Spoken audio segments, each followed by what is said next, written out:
Hello friends, मैं विनीत सेन एक बार फिर से आपका स्वागत करता हूं हमारे यूट्यूब चैनल के स्क्वायर में। तो आज मैं एक और आपके सामने एक और नया टॉपिक लेके आया हूं, वो है वृत्त एवं स्पर्शरेखा, सर्कल एवं टेंजेंट। ठीक है, तो आज हम चर्चा करेंगे कि किस प्रकार वृत्त पर एक स्पर्शरेखा खींची जा सकती है और कितनी खींची जा सकती है, और किसी बाह्य बिंदु से वृत्त पर कितनी स्पर्शरेखा खींची जा सकती है, या फिर किसी वृत्त पर कुल कितनी स्पर्शरेखा खींची जा सकती है। मैं आपको हर चीज डायग्राम के थ्रू समझाऊंगा। तो मैंने ये डायग्राम बनाया आपके लिए, और ये दो डेफिनेशन है जिससे मैं समझाऊंगा आपको। डेफिनेशन क्या है? पहले स्पर्श रेखा, दूसरी छेदन रेखा। अब बताओ भाई, स्पर्श रेखा क्या होती है और छेदन रेखा क्या होती है? स्पर्श रेखा का मतलब वह रेखा है, नाम से स्पष्ट हो देखो, स्पर्श रेखा मतलब स्पर्श, वह रेखा जो स्पर्श करती है। किसको स्पर्श करेगी? किसी और आकृति को नहीं करेगी। यहाँ व्रत का टॉपिक चल रहा है, तो किसको करेगी? व्रत को स्पर्श करेगी। तो वह रेखा जो व्रत की परिधि के किसी बिंदु को स्पर्श करके गुजरती है, स्पर्श रेखा कहलाती है। ठीक है, और ठीक इसी प्रकार छेदन रेखा है। छेदन रेखा का मतलब क्या है? ये भी नाम से स्पष्ट है कि छेदन रेखा का मतलब जो व्रत को छेद रही हो, है ना, मतलब व्रत को दो भागों में बांट रही हो। ठीक है, तो वो जरूरी नहीं है कि दोनों भाग बराबर हो। ठीक है ना, तो मैं एक बार आपके सामने डायग्राम बना देता हूं। मान ला ये कोई वृत्त का बिंदु, कोई सा भी हमने यहाँ माना है, तुम कहीं भी मान सकते हो इस वृत्त की, कहीं भी। ठीक है, तो ये एक स्पर्श रेखा है। ये रेखा क्या हो जाएगी? एक स्पर्श रेखा। क्या हो रहा है? ये वृत्त की परिधि पर कोई बिंदु स्थित है ये। ठीक है, इसको हम पी बिंदु नाम दे देते हैं।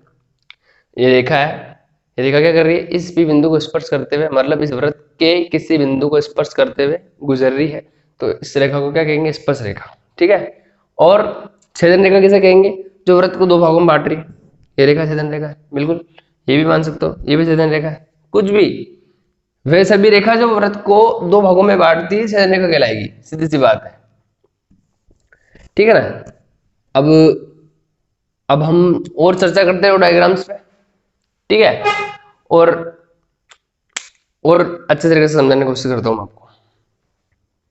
मैंने आपके सामने दो वृत्त बनाए। ठीक है, और अब हम चर्चा करेंगे कि एक वृत्त पर कितनी स्पर्श रेखा की जा सकती है, या फिर वृत्त के किसी एक बिंदु पर कितनी स्पर्श रेखा की जा सकती है, और वृत्त पर कुल कुल कितनी स्पर्श रेखा की जा सकती है। ठीक है, तो सबसे पहला पॉइंट है कि वृत्त पर जो स्पर्श, वृत्त के एक बिंदु से, कितनी? एक बिंदु से केवल और केवल एक ही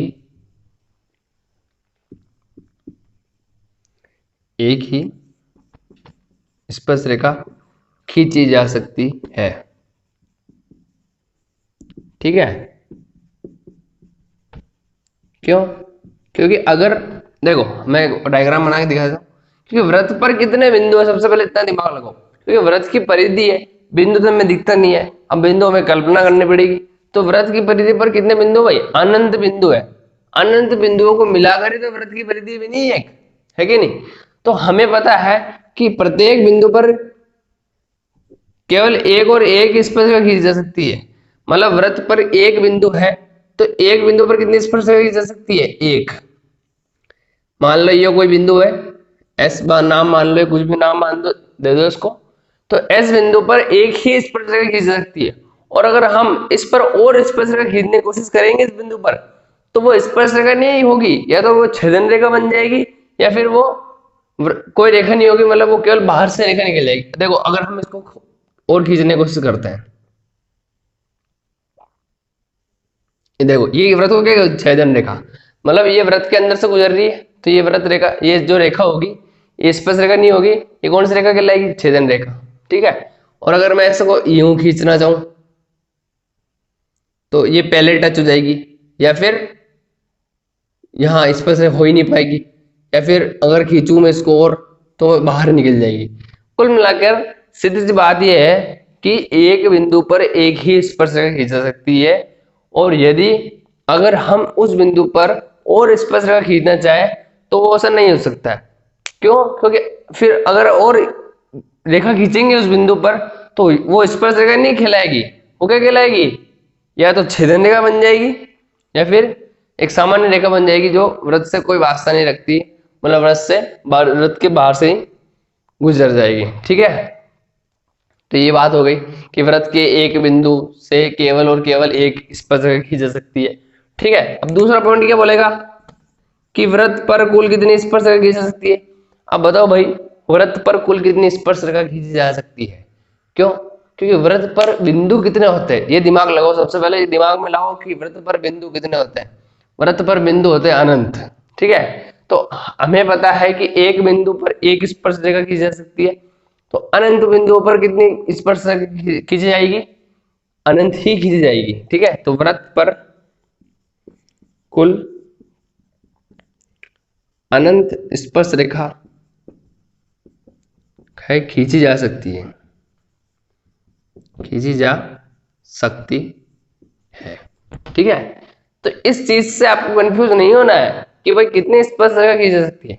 वृत्त पर अनंत बिंदु है तो अनंत स्पर्श रेखा खींची जा सकती है। ठीक है, और वृत्त पर इससे किसी एक बिंदु पर एक ही स्पर्श रेखा खींची जा सकती है, तो इसमें आपको डाउट लाने की कोई जरूरत नहीं है। ठीक है, क्लियर है। अब हम टॉपिक एक चर्चा करते हैं कि वृत्त के बाह्य बिंदु, अगर कोई बाह्य बिंदु है वृत्त से, यहां मैं इस वाले डायग्राम पर चर्चा करता हूं आपके लिए। मान लो यहां कोई बिंदु है P मान लेता हूं मैं। ठीक है, तो इस बिंदु पर, इस वृत्त पर कितनी स्पर्श रेखा खींची जा सकती है बाह्य बिंदु से इस वृत्त पर।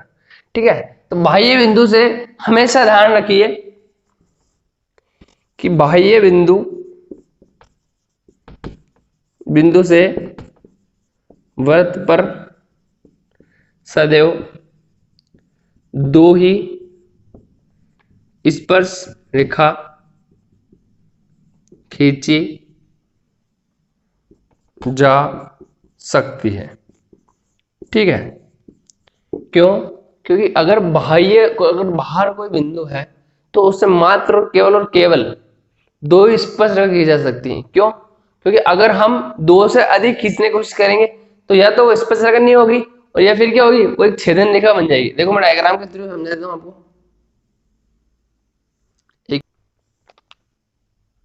ठीक है, और अगर मैं खुद बाहर से खींचना चाहूंगा इधर से बाहर, तो ये स्पर्श रेखा नहीं होगी, ये क्या होगी, एक सामान्य रेखा होगी। और अगर मैं इसको अंदर से खींचना चाहूंगा तो ये क्या हो जाएगी, छेदन रेखा हो जाएगी, स्पर्श रेखा नहीं होगी।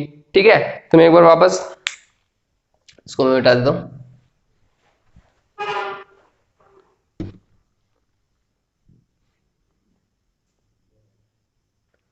ठीक है ना, तो वृत्त पर बाह्य बिंदु, कोई बाह्य बिंदु है P, तो वहां से वृत्त पर कितनी स्पर्श रेखा की जा सकती है, कुल केवल और केवल दो स्पर्श रेखा है जो वृत्त के बाह्य बिंदु से वृत्त पर खींची जा सकती है। और ये सदैव जो दोनों रेखा होगी कैसी होगी, बराबर। कैसी होगी भाई, बराबर होगी दोनों रेखाएं, ये हमेशा रेखाएं बराबर रेखाएं होगी। और एक और नियम है चौथा, क्या नियम है कि स्पर्श रेखा के स्पर्श बिंदु के द्वारा केंद्र पर बनाया गया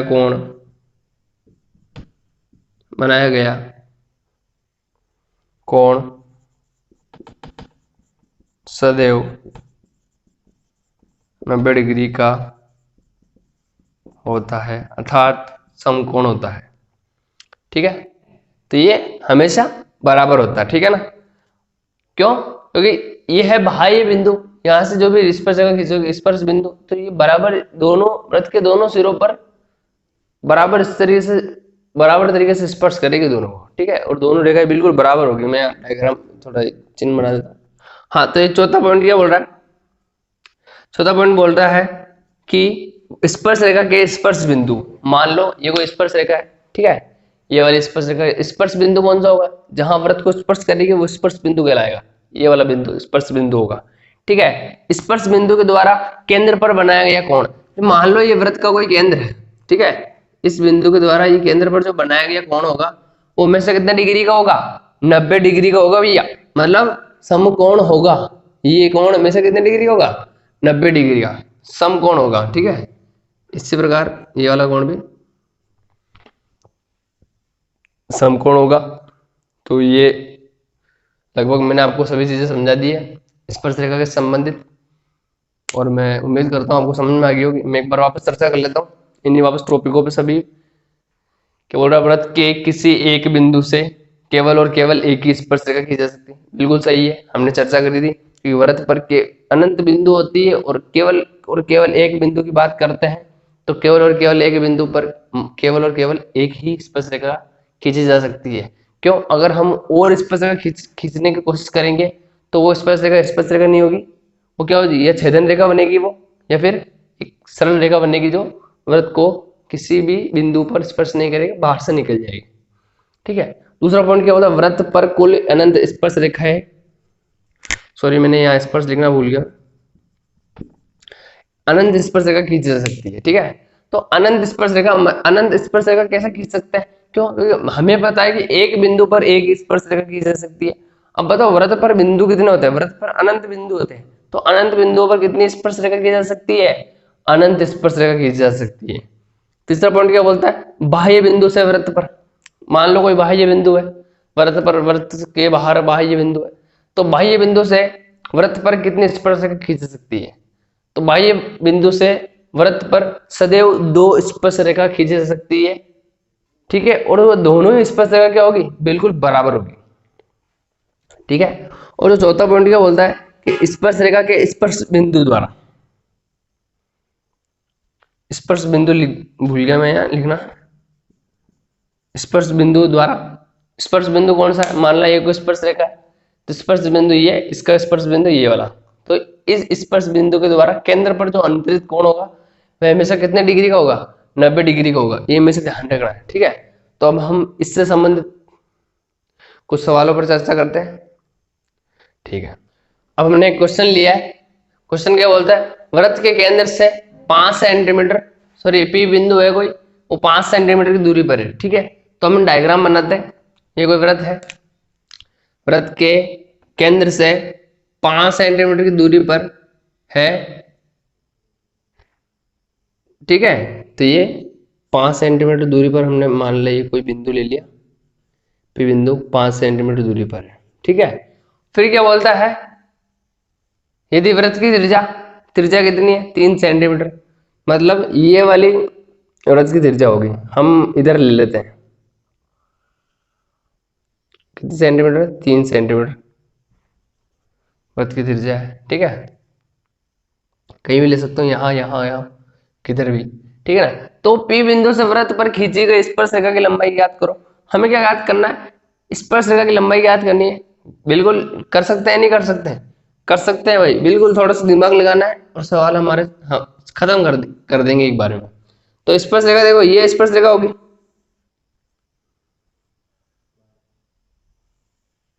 ये स्पर्श रेखा होगी। ठीक है, मान लो ये कोई P बिंदु है, यहाँ से इस वृत्त पर स्पर्श रेखा ये वाली होगी, तो स्पर्श रेखा की हमें लंबाई ज्ञात करनी है।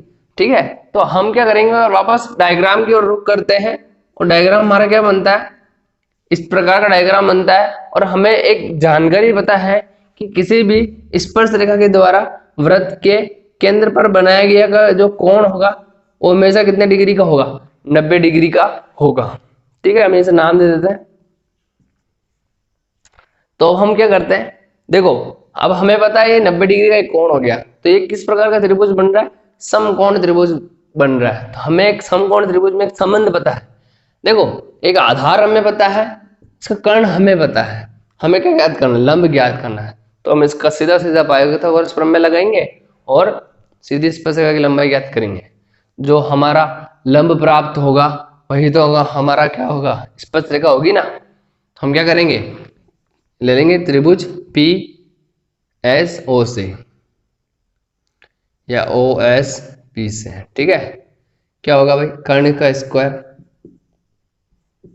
बराबर आधार का स्क्वायर प्लस लंब का स्क्वायर। अब बताओ भाई कर्ण कौन सा होता है, देखो कर्ण की पहचान कैसे करते हैं, कर्ण हमेशा जो 90 डिग्री का कोण होगा उसके सामने वाला क्या होगा, हमेशा कर्ण होगा। तो कर्ण कौन सी होगी, ये वाली भुजा। तो कर्ण कितना है 5 का स्क्वायर, 5 है 5 का स्क्वायर कर दिया। अब आधार और लंब कुछ भी हो सकता है, ठीक है, वो अपने मानने पर डिपेंड है। हमने इसको आधार माना, बचा क्या है लंब, ये लंब ऑटोमेटिक ये लंब ही रहेगा। तो आधार का स्क्वायर, आधार कितना 3, 3 का स्क्वायर प्लस लंब का स्क्वायर, हमें लंब पता नहीं है तो लंब को एज इट इज रहने देते हैं। अब इसको सोल्व करते हैं। 5 का स्क्वायर क्या होता है 25, 3 का स्क्वायर 9। अब बताओ भाई, अब ये 9 इधर प्लस में इधर आके आएगा तो किसमें हो जाएगा, माइनस में हो जाएगा, ठीक है। और अब 25 में से अगर 9 घटाएंगे हम तो कितना आएगा 16।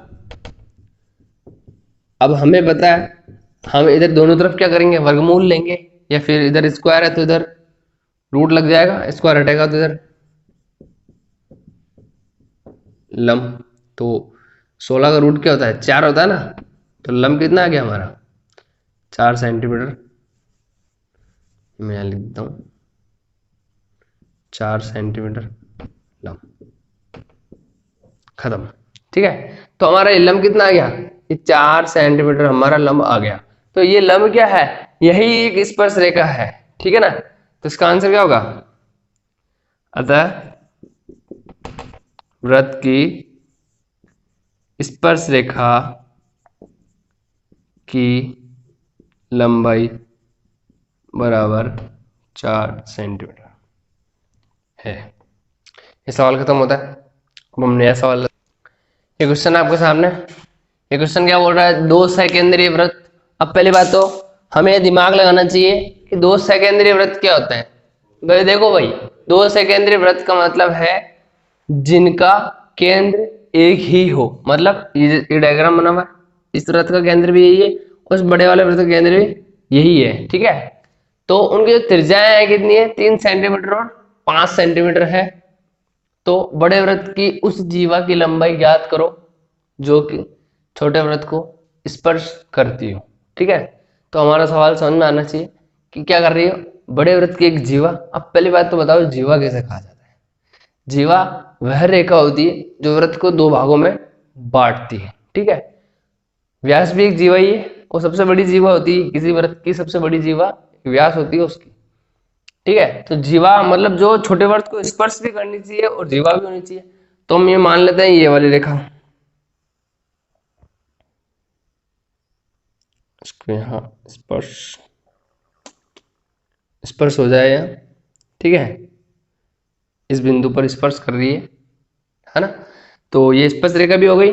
और इस बड़े वाले वृत्त की क्या बोल रहे हैं, देखो बड़े वृत्त की उस जीवा, तो ये बड़े वृत्त की जीवा भी हो गई ये वाली रेखा, और छोटे वृत्त को स्पर्श भी कर रही है। तो मतलब हमारा डायग्राम बिल्कुल सही है। फिर क्या बोलता है कि हमें इसकी लंबाई ज्ञात करनी है इस जीवा की, ठीक है, हमें लंबाई ज्ञात करनी है। सबसे पहले हमें क्या दिया हुआ है, वृत्त की त्रिज्या कितनी दी हुई 3 सेंटीमीटर 5 सेंटीमीटर। तो हमने एक डायग्राम बनाया, ये डायग्राम बनाया, ठीक है ना। तो ये वाली रेखा होगी होगी ये छोटी वाली रेखा होगी, छोटे वृत्त की त्रिज्या होगी 3 सेंटीमीटर, और ये बड़े वृत्त की त्रिज्या हम ऐसे बनाते हैं, ऐसे इस प्रकार। ये इस प्रकार इसलिए बना रहे हैं क्योंकि हमें हेल्प मिलेगी इस आंसर में, क्वेश्चन का आंसर लाने में। ये कितने सेंटीमीटर रहेगी 5 सेंटीमीटर, ठीक है। और ये भी इसकी त्रिज्या ही होगी 5 सेंटीमीटर, ठीक है ना। अब हम क्या करेंगे, अब हमें निकालना ही है, निकल जाएगा, बिल्कुल सरल बात। हमें पता है कि ये कितने डिग्री का कोण होता है 90 डिग्री का। ये इस ट्रायंगल में भी 90 डिग्री का होगा और इस वाले ट्रायंगल में भी 90 डिग्री का होगा, ठीक है भाई। अब हम क्या करेंगे, अब हमें इसकी लंबाई ज्ञात करनी है। लंबाई कैसे ज्ञात करेंगे, सबसे पहले देखो ये एक बन रहा है समकोण त्रिभुज, ठीक है, जिसका कर्ण ही हो गया, लंब ही हो गया, आधार ही हो गया, ठीक है ना। तो ऐसे ज्ञात कर सकते हो। सेम ऐसा का ऐसा त्रिभुज ये है, तो मतलब जो ये वाला आएगा होगा वही आएगा, है कि नहीं। ये वाला हिस्सा बराबर होना है, बिल्कुल सही है, हाँ बिल्कुल सही है भाई। हम क्या करेंगे कि त्रिभुज इसका नाम ले देते हैं ओ, सॉरी बी ए और सी, ठीक है ना। तो हम लिखेंगे त्रिभुज, छोटा वाला त्रिभुज ले लेते हैं पहले, ए ये वाला ए बी ओ से,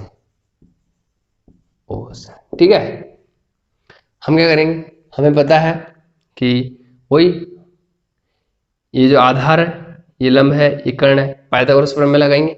कौन से प्रमेय? कर्ण का स्क्वायर बराबर आधार का स्क्वायर प्लस लंब का स्क्वायर। तो कर्ण कौन सा होगा? कर्ण मैंने क्या बोला था, कर्ण वही होगा जो समकोण के सामने वाला होगा। समकोण ये वाला है त्रिभुज का, तो उसके सामने वाला क्या हो गया, ये वाला कर्ण हो जाएगा पूरा। तो कर्ण क्या हो जाएगा, 5 का स्क्वायर। और आधार क्या है इसका? आधार हमें पता नहीं है, ए बी है, तो इसको ऐसा ऐसा कैसे रहने दो।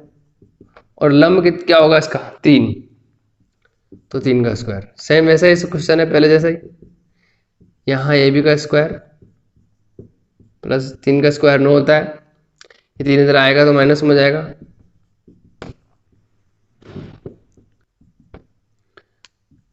हाँ, ए बी का स्क्वायर कितना हो जाएगा? 25 में से 9 घटाओगे 16 बच जाएगा। और ए बी कितना आएगा? अब इधर इधर स्क्वायर है तो इधर क्या हो जाएगा, रूट लग जाएगा। तो मैं डायरेक्ट कर देता हूँ, ए बी का मान कितना आ जाएगा? 4।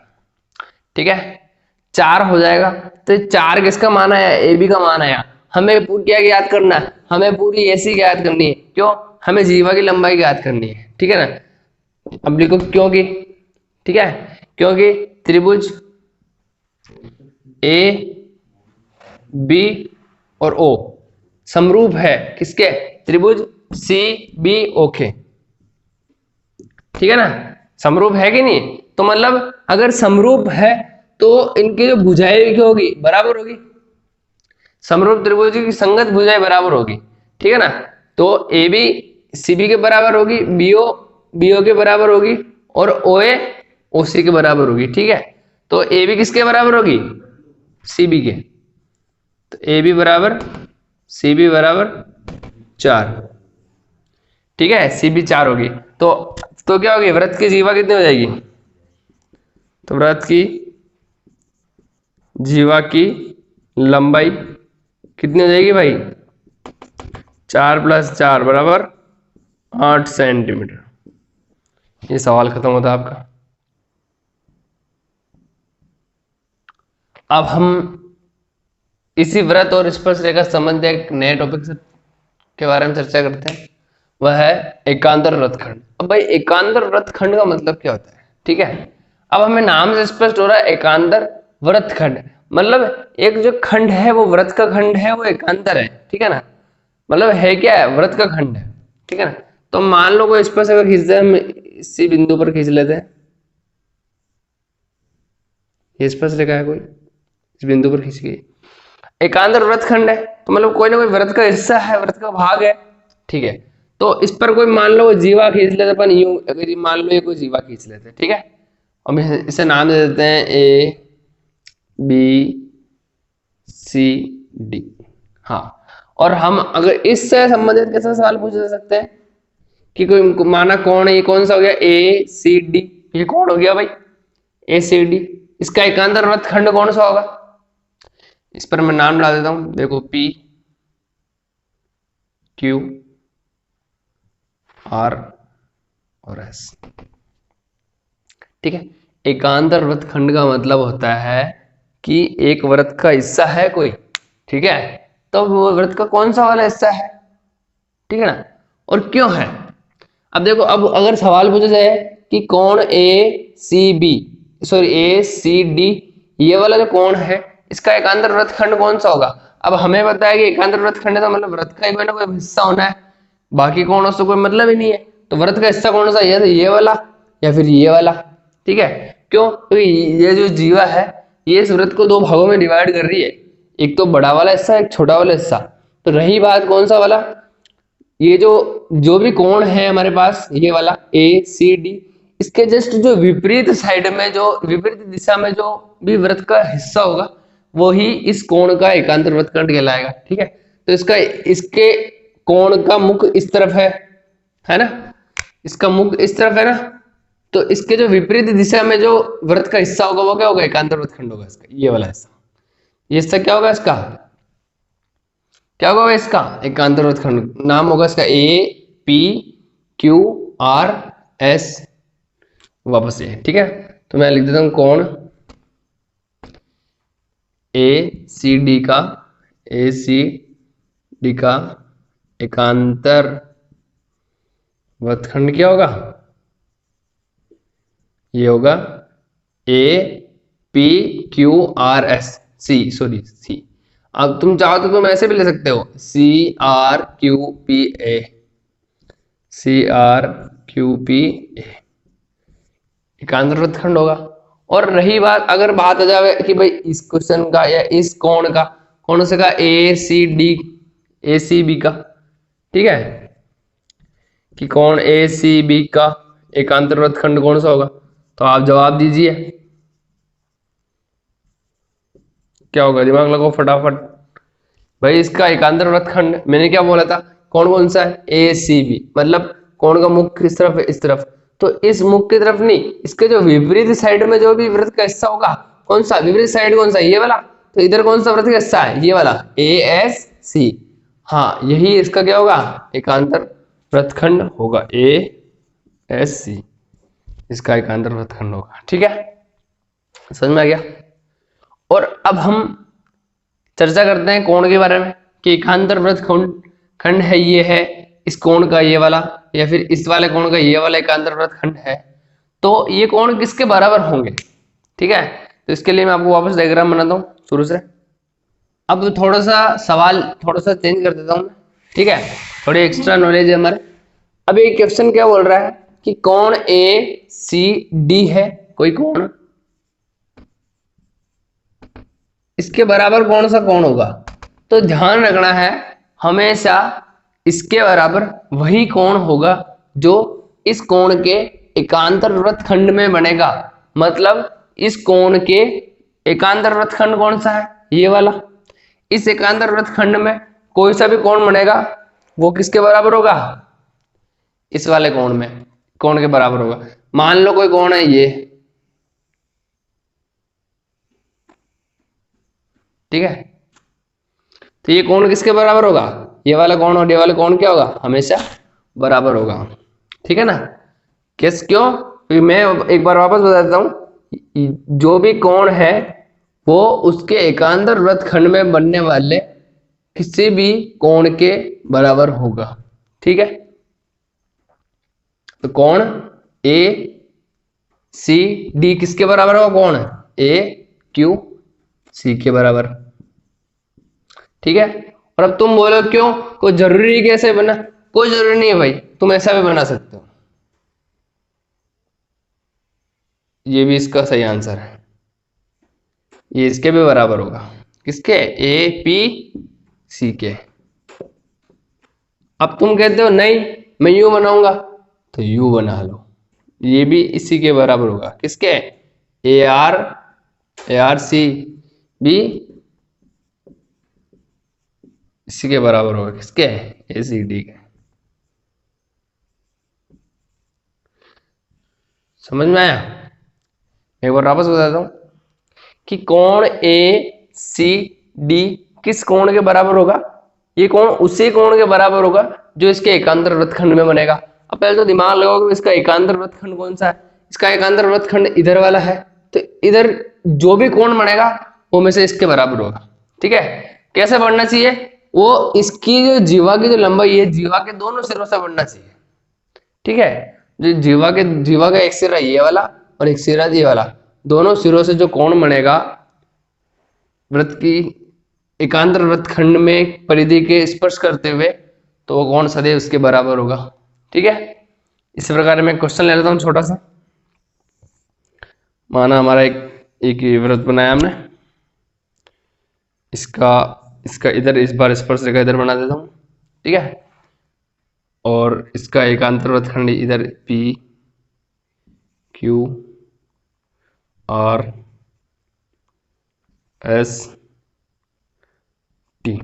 ठीक है, मैं इसको यू, इसको यू, इसको बी सी और ए, ये डायग्राम है। ठीक है, अब मैं बोलता हूं कि जो कोण ए है, कौन सा? ये वाला ए बी टी, ये वाला जो कोण है ये वाला, ये किसके बराबर होगा? ये पहली बात तो इसमें हाँ ऐसा क्वेश्चन नहीं पूछेगा, ये पूछेगा कि इसका एकांतर वृत्तखंड कौन सा होगा, तो मैंने क्या बताया कि इस कोण का मुख किस तरफ है, इधर है, तो इसका एकांतर वृत्तखंड किधर होगा, दूसरी तरफ, तो वृत्त का दूसरा हिस्सा है, तो इसका एकांतर वृत्तखंड कौन सा होगा, B P Q R S T, ये वाला।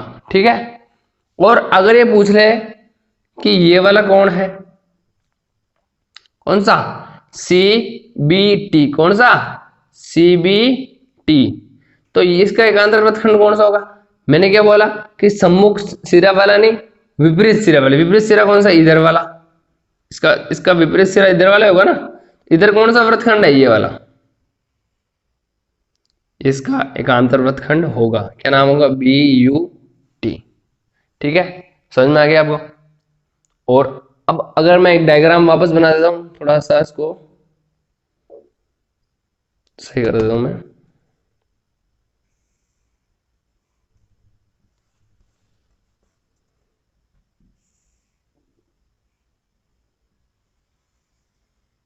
हाँ, मान लो ये कोण है 70 डिग्री का, तो तुम्हें बोल दे कि भाई तुम ये वाला कोण याद करो, कौन सा, ए बी टी, कौन सा याद करो, कोण ए बी टी, मतलब ये वाला कोण तुम याद करो।